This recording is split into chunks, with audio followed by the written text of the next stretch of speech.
Donc aujourd'hui sur la conférence le non-labour en bio, pourquoi, comment et quelles limites.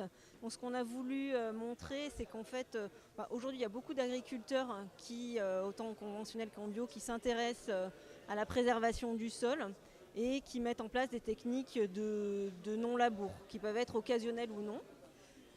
La problématique, c'est qu'en bio, on a quand même encore beaucoup d'utilisation du labour pour la question du désherbage par le retournement du sol.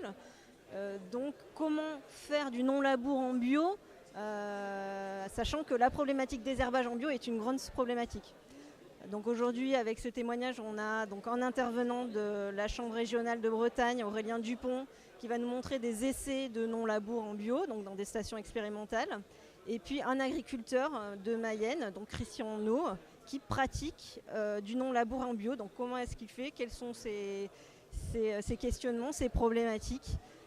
Donc on va voir que ce n'est pas forcément si facile que ça que de faire du 100% non-labour en bio. Mais on peut essayer de mettre en œuvre un certain nombre de techniques pour essayer de s'en approcher tout au moins. Nous organisons dans le cadre de Tech Bio une conférence sur la viande bovine. Quel produit pour quel circuit. Donc à travers une présentation nationale par Madame Elisabeth Mercier, la directrice de l'agence bio, sur l'évolution de la production, l'évolution du marché, de la consommation. Globalement de la bio et puis des viandes en particulier. Une intervention que je ferai sur l'évolution des abattages en viande bio, donc sur la base d'un observatoire qu'on tient depuis 2005 au niveau de la commission Bio Interbev. Et puis ensuite, on va plutôt faire un focus sur des filières locales, alors régionales, grandes régions, une filière qui s'appelle Unebio, donc avec l'intervention d'un président d'un groupement de producteurs de Pays de la Loire. La structure s'appelle eBio et l'intervenant s'appelle Hervé Simoneau. Et puis sur la partie commercialisation des animaux de cette structure, Unebio, donc Caroline Volant, va intervenir. Elle est responsable des achats de viande Grand Ouest.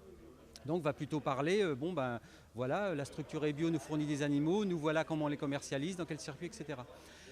Ensuite, on aura un deuxième témoignage de filière au niveau régional, c'est la structure Bretagne Viande Bio, donc qui est une SICA, c'est-à-dire qui rassemble à la fois des éleveurs, mais aussi des transformateurs, des distributeurs, et qui est plutôt, autant Unebio est plutôt spécialisée grande surface, Bretagne Viande Bio est plutôt spécialisée boucherie. Donc vous voyez, on aura les deux photos, une photo plutôt circuit grande distribution et puis plutôt une photo boucherie. Nous allons avoir une petite table ronde où là, les intervenants vont pouvoir répondre à quelques questions sur les perspectives de développement.